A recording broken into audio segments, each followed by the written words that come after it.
nyonso bapapa balongo na biso ntango ekoki biso sikoyo tomipesa na makambo misato bolingo mibeko misala keke nyonso komona yo ekoyema mwana biloko na biso mama yo nde ozali mama ya mabota sika batango ekoki amempe alobaki akoningisa mokili ntango wana oyo ezali te maloba nyonso papa alobaki eza kokokana 100 ans ekobota makambo ebele. Mbote bandeko balandi ya Menga Makimbangu television tozali kokoba kaka na milulu na biso miye tozali kokanisa bokabani nzoto pe molimo ya mama Mwilu Marie ki awanga nzitani epai wapi bozali komona ba mama ya mokilu mobimba bautai bipai na bipai ba mataki ngomba bule pona kokumisa pe kosanzola milulu miango na yango tokokota na kati ya temple pona kolanda maloba ya papa Fumwanlongo papa Simoki Mbangu kiangani mokonzi wa bule pe mokonzi ya lingomba na yango tosengi na bino bosabone po te bokoka bongo ko ratete mai maso makoleka basaidi vo nzambi kenako nzambi kamonikanga ko nzambi kalendi kala mundu ko esungula nzambi kalendi kala ndombe ko kanzi peto mumbandu yanja mbandu ya tata Mwanda Velela tata Simoniki Mbangu tutelevo nzambi imundu ekumakadi ya kisona mana tuka munkanda Yesaya fo mwana si wabutuka mwana wa bakala unavanwa nkhumbu Emanueli disongelevo nzambi vakati ko bana babantu beto tubankwa nsambu ekumakadi tata nzambi wezivwanda yebeto wetizinga yebeto wetisala yebeto kintwadi mumumbandu yanja tuka muna 1887 le 12 septembre tata Mwanda Velela tata Simoniki Mbangu nzambi mpeve ya nlongo ya kedika ilemba nenzatambula wena yeto kintwadi tina tulombele kwa sedieto tata Mwanda Velela watu tela mana betu bana bakuta kufana kiambote faki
Tumba twakubike no moko twavana tata nzambi kiambote munkumbwa seye mwane tata mwanda velela munkumbwa se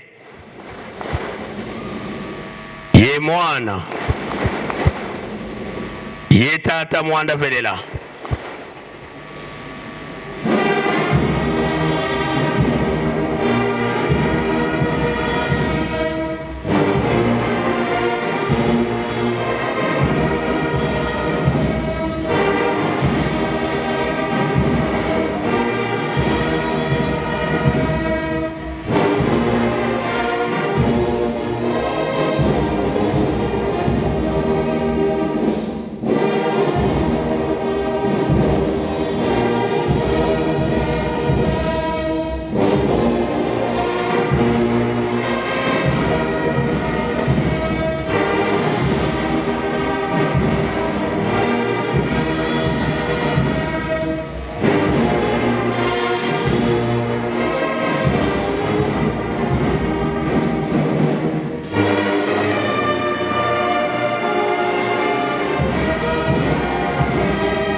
Lendele kutovwana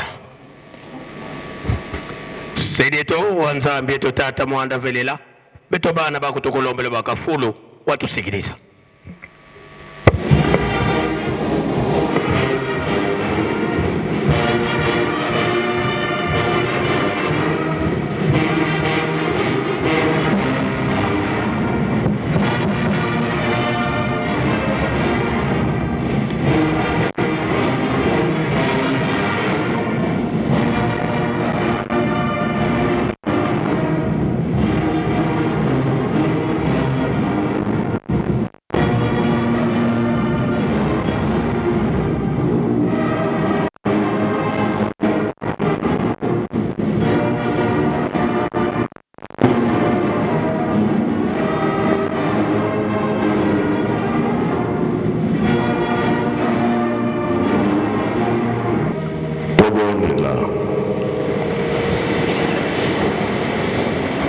Sedeto mmazulu penda za kulambando imbando twaizili kufecha le 27 avril bamama banzaya mvimba umana twatambulila kana mpasi kana wete munange mfumu yisu ye tata Simoni Kimbangu twizitambula ngolo za mpa dutuvoata mama tuwidi wana tulongolo menda yetu makala nkuta ya inene entsambu za mfumu wetu Yesu Kristo yezola kwa nzambi wa Sedeto yeondoa dia mwanda velela bika wakalaga yetu tukawa kwa yelevu se mwane mwanda velela.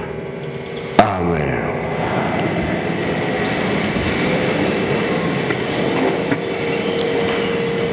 Nakombo tata mwana tata Molimo Santo toyokaki matei biso bandera kina banze kina mipeko mikanda ya suka toyoki tobomba tosalela pona mokolo wana tobika. Le 27 avril ezalaki ke mama atiki biso esalaki pasi na bato nyonso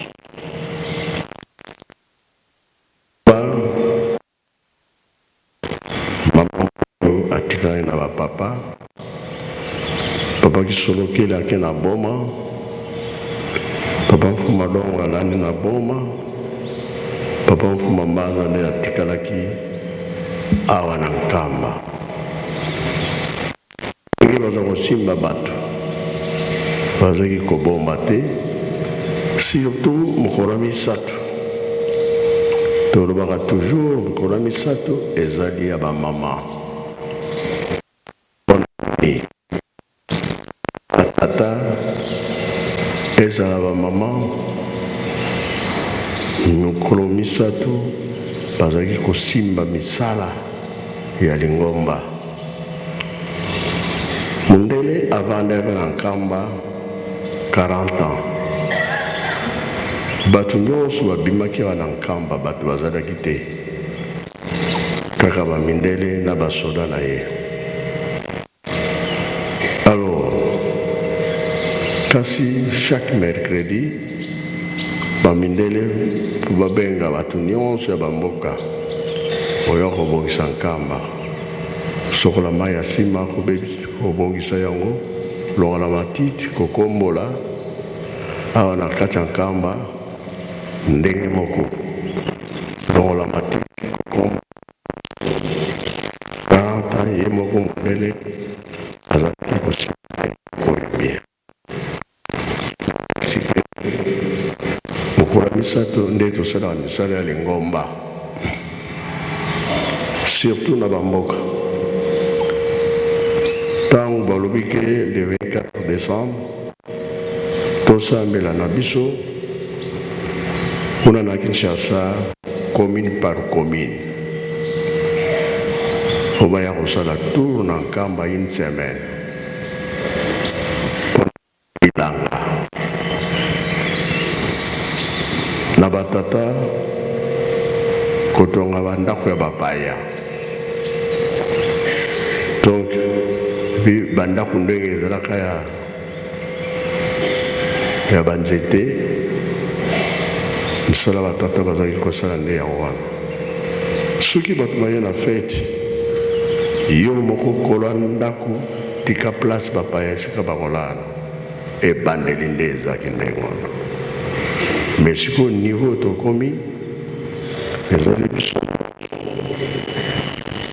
ozosala ntinsali bato na turu na bango kola sikoyo bamama bakoti na Yerusalemi programe monene makambo zotala Yerusalemi tonga Yerusalemi eza ya lelo te ya kala biso bana moke tozomakambo esala surtout makambo bilanga mpona nini ntango bakangi papa Kimbangu ake na boloko ni biso nini tobanda kolia buti ya mandeko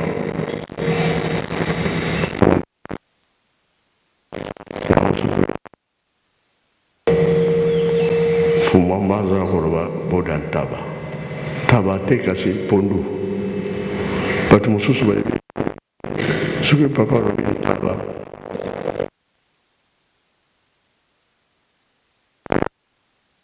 kasi pondu nde yango wana. Donc secret ebaka moye okende na bilanga ya yo moko eza te na mercredi. Soki oke bilanga ntango wana oke kokuta na makambo na nzela.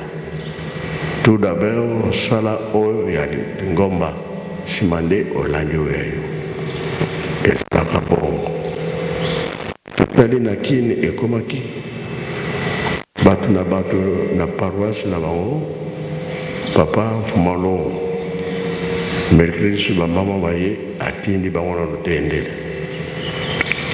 lutendele esali baye kofongola plateau de bateke lelo mpe ndenge tosalelaka kuna misato biso nyonso tozala na centre likambo wana tosimbango makasi. Sikoyo nga nazotinda makambo oyo ezali ke bolingo mibeko misala nazali koyoka mpe nazali kolanda. Sikoyo namoni ke biloko mingi tosombaka yango bamisalelaka yango tosombi me toyebi teknike ya biloko nyonso wana Ngarobi soja tokona, loso tokona, masango tokona.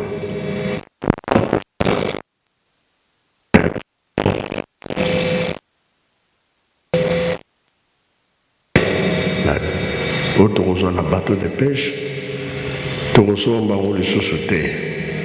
Biloko nyonso biso moko tosalaka. Kutu soki ozoya mingi toteki. Susu ya misala ya biso moko. Eza wana pamba te plan papa Mfuma Longo atikaki nde yango wana. Me naye kolobela lisusu makambo avion.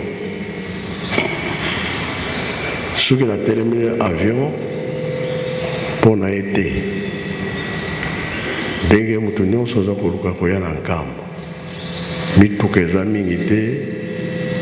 L'avion a fait un tour, même 2 fois, 3 fois, azomona ngo eloko te.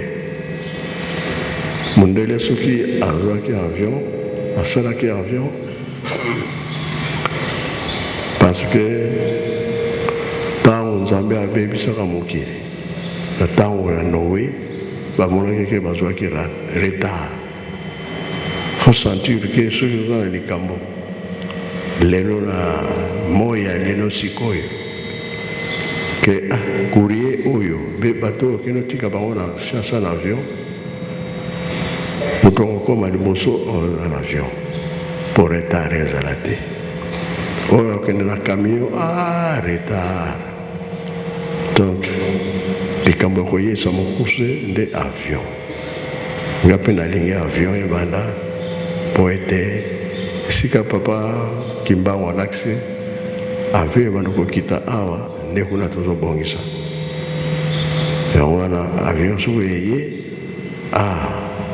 likambo ya mbangu mbala moko moto ake akomi na ye donc retard ekozala te tokosala bie tokosala te tokopesa bie tokopesa te mpona nini bilaka Nkolo Yesu nde akusangisa bato nyonso tata Kimbangu nde akoyamba bango na Yerusalemu po bakouta epai na epai na nkombo ya Nkolo Yesu sikoyo papa Kimbangu ayambi biso Yerusalemu ya sika yango mpona moto nyonso jeteki nkolo yaka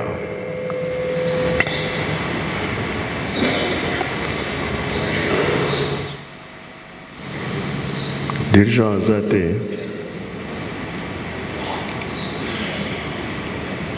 bon toleki lokola baye te na likolo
na 21 moto malade soki aye na Yerusalemi loboko ya papa Kimbangu ekiti ye alobi bika na nkombo ya nkolo Yesu.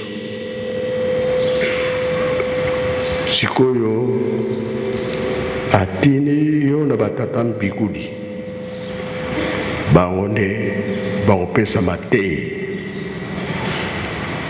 bakoloba mapamboli oyo ozwi obebisa te. Soki obebisi ozongeli yango makala ya moto donc okende na lifelo. Soki otiki tika libela kaka ndenge wana yebaka ke soki ozongeli makambo na yo ya mabe na ya kalakala otubeli ezongi nyonso yango bazoteya tika yango libela. Mboka oyo nkolo Yesu akoya kosangisa biso bakouta epai na epai mundele to moto mwindu awa kaka nde lobiku na yo kozala. Siko alire oyo tozali kozwa biso tolati likambo oyo tolakisa mpe mosusu bamiyebela ntango oyo Nzambe alingi asala likambo na ye 4e génération ya bana Nzambe. Yango wana topesi Nzambe mpona koyeba ete nkolo Yesu akosangisa biso ye aza na nzela ntango alobiko emonani mboka mosusu te kaka Yerusalemi. Yango tolobi biso bana Yerusalemi biso nyonso awa na Afrika bakarte ezali kosila nazongaki noki mpona signe bato bazwa bakarte na bango nga mpe nazwa koluka raison na ngai soki bozwa bakarte nga nakomi kite mingi bayambi bango karte ezalaka te bato mpe ya kala bakarte esi ebeba tobongisa makambo nyonso fiche tolobaki bafiche ezala ntina ezali bafui te ezala te bafraudeur bazala te mpo makambo ekomi na makambo mingi. Ozokondimela tata Simon Kimbangu kasi soki otali oza na makambo mibale. Mosali azalaka na bakonzi mibale te fo azala moko. Ndimaki tata Kimbangu continue na tata Kimbangu ke susu epai mosusu kuna ekosimba te. Zwa carte batela yango petango fin du mois ofuti mbongo ndenge basengaka wana nde bien wana toyebi ke okomi mondimi ya solo. Fiche bo bazwi fiche sava bo bazwi nanu bafiche te lere yango tozokoloba pai nyonso ozalaka bafiche otambola nsima nde ozwi carte. Tolingi suko bebisa te tobongisa makambo yango balobi tozongi na zero. Mpona nini? Soki tobebisaki profite obebisa lisusu to démarrage ya sika ya malamu ya mabe te po ete yango ekolongisa yo. Tosilisi boye na nkombo ya tata mwana mpe tata molimo santo. Amen.